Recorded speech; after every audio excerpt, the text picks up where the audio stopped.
তবে রাষ্ট্রপতি শাসনের থেকেও ওয়ার্স্ট পরিস্থিতি এখানে আছে। মিলিটারির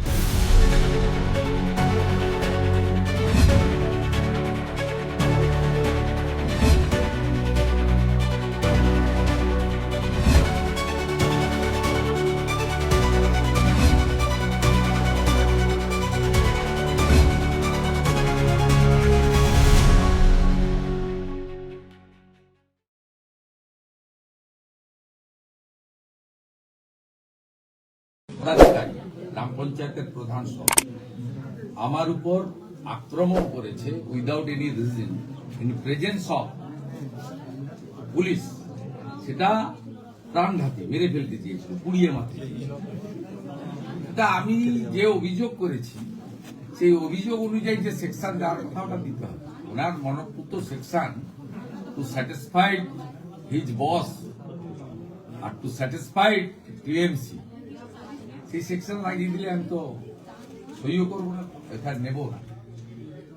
আমি পুলিশ ইনঅ্যাকশনের জন্য কোর্টে যাব। এর আগে এই পলাশঢালি এবং এই যে অফিসার এরা থেকে ওই বিমান ব্যানার্জির নির্দেশে ওখানে ওই গৌতম বলে একটা ডাকাত আছে, রোহিঙ্গা মুসলমানদের জড়ো করে আমার উপর আক্রমণ করেছিল, আপনারা জানেন। বাড়ি অ্যাকশন নেয়নি, এফআইআর করেছে অ্যাভেলেবল সেকশন দিয়ে। আমি হাইকোর্টের দ্বারস্থ হয়েছিলাম। হাইকোর্টে সওয়ালের পরে গভর্নমেন্ট লয়াররা বলেছিল যে ভিডিও ফুটেজ দেখার আক্রমণ অবস্ট্রাকশন হয়েছিল, তো আক্রমণ হয়নি। আজকে তো ভিডিও ফুটেজ আমার কাছে আছে। আমি তারপর থেকে আমার গাড়িতে ক্যামেরা রাখি, গাড়িতে আপনার টাইমার লাগানো মুভেবল মানে ফিক্সড ক্যামেরা রাখি, সব তুলে নিয়েছি আজকে বারুইপুরের পর থেকে। যাবে কোথায়? আমি তো ছাড়ার কোনো ব্যাপার নেই। হাজার হাজার ভারতীয় জনতা পার্টির কর্মী শুধু নয়, চন্দ্রকোনা রোড এলাকার ব্যবসায়ী, পথচারী, শিক্ষক, মাস্টার, ক্লাবের ছেলে, মা, বোন, দিদি সব বেরিয়ে এসেছে। আমি তো হাজার পাঁচেক লোককে, দুর্গাপুর, সোনামুখী সব জায়গা থেকে লোকজন, সবকে না বলেছে। কেউ আসছে। চমকাইতলা বরপেটা থেকে তৃণমূলের উত্থান হয়েছিল, এখান থেকে কি পতন শুরু হবে? প্রতিবার পঞ্চকে জানুয়ারি মাস খুব গুরুত্বপূর্ণ মাস। এই মাসেই ছোট আঙ্গারিয়া হয়েছিল 4 তারিখ 4 জানুয়ারি 2000। প্রতিবার পঞ্চকে এখান থেকে নেতাই 2011 7ই জানুয়ারি, আর আজকে 2026-এর 10ই জানুয়ারি। ডেজ আর নাম্বার, পতন অনিবার্য। প্রত্যেকবারে আমার বা অন্য বিজেপি নেতারা আক্রান্ত হওয়ার পরে প্রেস বাইট, সোশ্যাল মিডিয়া, পরে একটা এফআইআর পাঠিয়েছি, কোনো অ্যাকশন হয়নি। আজকে আমি প্রায় 4 ঘন্টা, 8টা 30 থেকে 12টা 10 বাজে আমি এখানে লাগাতার পিসফুল ধর্ণা দিচ্ছি, পশ্চিমবাংলার মানুষকে জানানোর জন্য। এত শীতের মধ্যেও মানুষকে আমি জানাতে চাই যে আপনারা যদি মমতা ব্যানার্জিকে না তাড়ান, তার পুলিশকে গণতান্ত্রিক ভাবে ভোটের মাধ্যমে সবক না শেখান, তাহলে এই বাংলায় আজকে যে আক্রমণটা রাজ্যের নির্বাচিত জনপ্রতিনিধির উপর হচ্ছে, আগামী দিনে এই আন্দোলন ভয়াবহভাবে সমস্ত রাষ্ট্রবাদী জনগণের উপর নেমে আসছে। আচ্ছা, পুলিশ তো দেখতেই পাচ্ছেন কোনো ব্যবস্থা নিচ্ছে না। অর্থাৎ আমরা ডিজি রাজীব কুমার বলছেন যে যদি ইডি আইপ্যাকের অফিস থেকে নথি বের করতো তাহলে নাকি ইডি কে গ্রেপ্তার করবে। রাজীব কুমার এমন বার্তা দিচ্ছে, তাহলে সেই জায়গায় দাঁড়িয়ে কি বলবেন? বুঝতে পারবে, ইডি তো সুপ্রিম কোর্টে গেছে, ও বুঝতে পারবে, বুঝতে পারবে। এমনি তো ডিজিপি হতে পারলো না, ডিজিপি ইনচার্জ 31শে জানুয়ারি রিটায়ার করতে। সব করলে পরিণতি ভালো হয় না, ডেমোক্রেসিতে এগুলো হয় না, খুব অল্প সময় হয়। এইরকম টোনে সুশান্ত ঘোষ বলতে 181 দিন জেলেছে, সিপিএমও সাসপেন্ড করে দিয়েছে, চিরদিন আর ওর সময় একরকম সময় চিরদিন কারণ চায়। আমি অনেক বড় বড় গুন্ডা পান্ডা এই জঙ্গলমহল এলাকায় দেখেছি, আজকে এদেরকেও দেখেছি। আমি অনেকবার মাকে পশ্চিম মেদিনীপুরের এসপি দেখেছিলাম, তখন সিপিএম এর নেতা ছিলেন, এখন নগরপাল, আমার রাস্তা কেটে দিয়েছিল। এই মুহূর্তে দাঁড়িয়ে কি রাষ্ট্রপতি শাসন জারির প্রয়োজন আছে? জনগণ বলবে, জনগণের দাবি আমার দাবি, আমি নিজে চাই। কারণ আমি তো তৃণমূলের ভরা জয়ারে মমতা ব্যানার্জিকে হারিয়েছি। আমি স্পষ্ট দেখতে পাচ্ছি এপ্রিল মাসের পরে মমতা ব্যানার্জি মুখ্যমন্ত্রী নেই। আজকে যারা যারা ঘটিয়েছেন এই পুলিশ অফিসারদেরও পরিণতি আমি চোখের সামনে দেখতে পাচ্ছি, যে পরিণতি হয়েছিল সিপিএম এর ব্লু আইড বয়েড বাসুদেব বাগের, গৌরব দত্তের, এস পান্ডার, ডি গঞ্জি শ্রীনিবাসন, এই পরিণতি দেখতে পাচ্ছি, চোখের সামনে দেখতে পাচ্ছি। বিধানসভা ভোটের আগে রাষ্ট্রপতি শাসন জারি কতটা প্রয়োজন আছে কি মনে করছেন? সামনে 2026 বিধানসভা ভোটের আগে পরিবেশটা সেই রকম আছে, কিন্তু অ্যাজ এ বিজেপি ম্যান আমি রাষ্ট্রপতি শাসন দাবি করি। জনগণ বলবে, তবে রাষ্ট্রপতি শাসনের থেকেও ওয়ার্স্ট পরিস্থিতি এখানে আছে, মিলিটারি রুলের মতো পরিস্থিতি আছে। কারণ রক্ষকই এখানে ভক্ষক। 2021 সালে জাস্টিস বিন্দাসজির নেতৃত্বে 5 মেন জাজেস এনএইচআরসি কে বলেছিল fact finding report postpone violence. সেই রিপোর্টের প্রথম পাতায় ছিল পশ্চিমবঙ্গে আইনের শাসন চলে না, শাসকের আইন চলে। এটা সমান বিদ্যমান।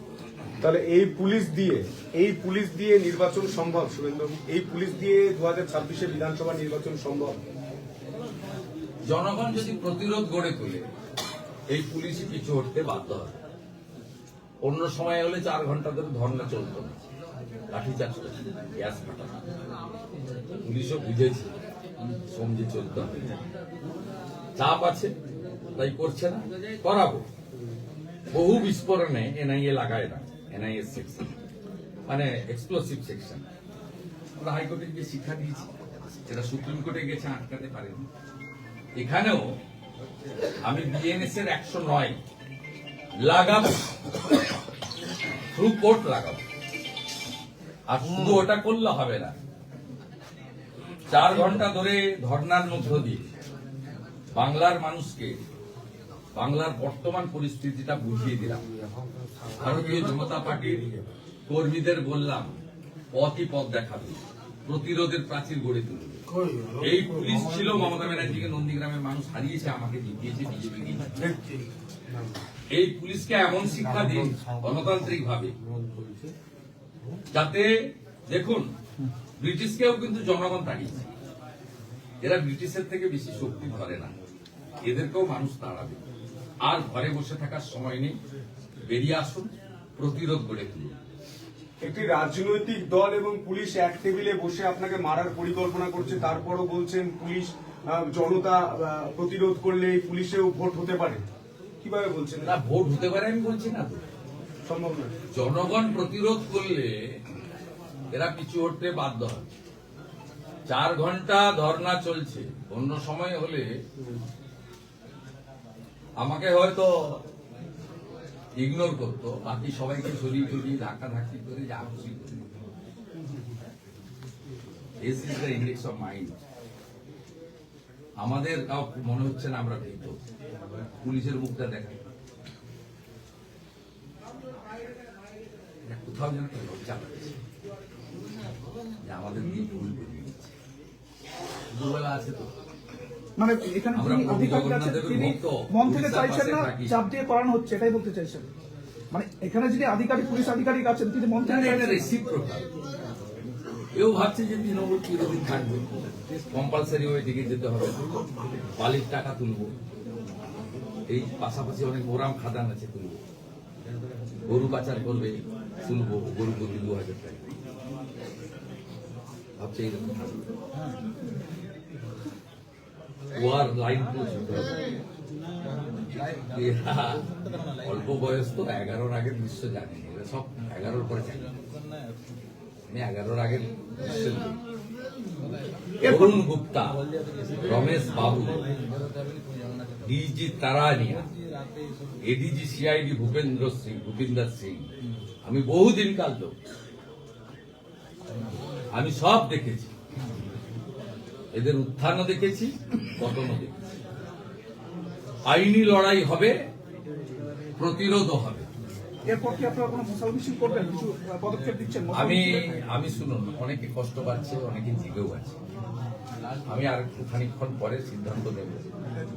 আমার পরিকল্পনা আছে, থানার গেট থেকে প্রজ্বলিত মশাল নিয়ে প্রতিবাদ মিছিল চৌরাস্তা পর্যন্ত, যেখানে আক্রমণ করেছে পর্যন্ত যাব। সেখান থেকে কর্মীদের হাত জোড় করে কৃতজ্ঞতা জানিয়ে, নমস্কার জানিয়ে বাড়ি ফিরে যাওয়ার অনুরোধ করছি। আগামীকাল থেকে কিছু কর্মসূচি হবে কিনা, করবে কিনা রাজ্য পার্টি থেকে সিদ্ধান্ত নেবে। রাজ্য সভাপতি আমাকে ফোন করেছেন, বিপ্লব দেব ফোন করেছেন, ডক্টর সুকান্ত তারা সিদ্ধান্ত নেবেন। আমি এককভাবে সিদ্ধান্ত নিতে পারি না। আমি এখানকার জেলার নেতাদের নিয়ে, 2 জেলার নেতারা আছে, ঝাড়গ্রাম এবং পশ্চিম মেদিনীপুর। আমি এই চন্দ্রকোনা রোডে আবার আসবো 13 তারিখে 2টোর সময়। কেন আসবো সেদিন বোঝা যাবে। আর যে জিডিটা আমি আজকে রিসিভ করলাম, এটা নিয়ে আমি পুলিশ ইনঅ্যাকশন জন্য আমার লয়ারের মাধ্যমে মঙ্গলবার দিন কলকাতা হাইকোর্টে মুভ করব। কারণ কলকাতা হাইকোর্টের 3টে অর্ডারেই আমি, তাদের অর্ডারেই আমি রাস্তাঘাটে কাজ করতে পারছি।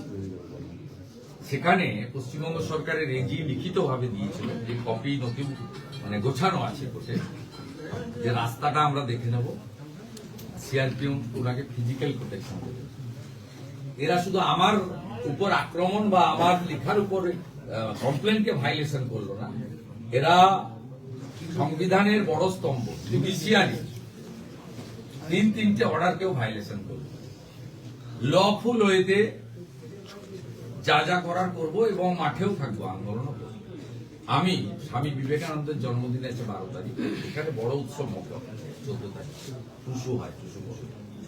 আমি তার আগের দিন একটি কাজের দিন আছে, 13 তারিখ আসবো। কর্মসূচি কি হবে আপনারা পরে জানতে পারবেন। আবার 13 তারিখে কর্মসূচির পরে আবার কবে আসবো ঘোষণা করব। যেমন ছোট বাঙারিয়া, যেমন চমকাইতলা, যেমন নেতাই, আজকের দিন থেকে চন্দ্রকোনা রোড প্রকৃত পরিবর্তনের এপিসেন্টার হিসেবে গড়ে উঠবে। এখান থেকেই জঙ্গলমহল সহ এই বিস্তীর্ণ লালমাটি এলাকা থেকে তৃণমূল কংগ্রেস নামক একটি আবর্জনা পরিষ্কার। মানে অবিভক্ত মেদিনীপুর থেকে গোটা বাংলা পথ দেখবে বলছেন? অবিভক্ত মেদিনীপুর থেকে গোটা বাংলা পথ দেখবে? বাংলাও ভাবছে, এখান থেকে লড়াইটা বাংলা ভাবছে। উত্তরবঙ্গ প্রথম পরিবর্তন করেছে, বিজেপিকে এনেছে দার্জিলিং এর পাহাড় 2009 সালে। হিমালয় পর্বত থেকে শুরু হয়েছে মহাদেবের আশীর্বাদ। এখানেও গুরুত্বপূর্ণ ভূমিকা রয়েছে।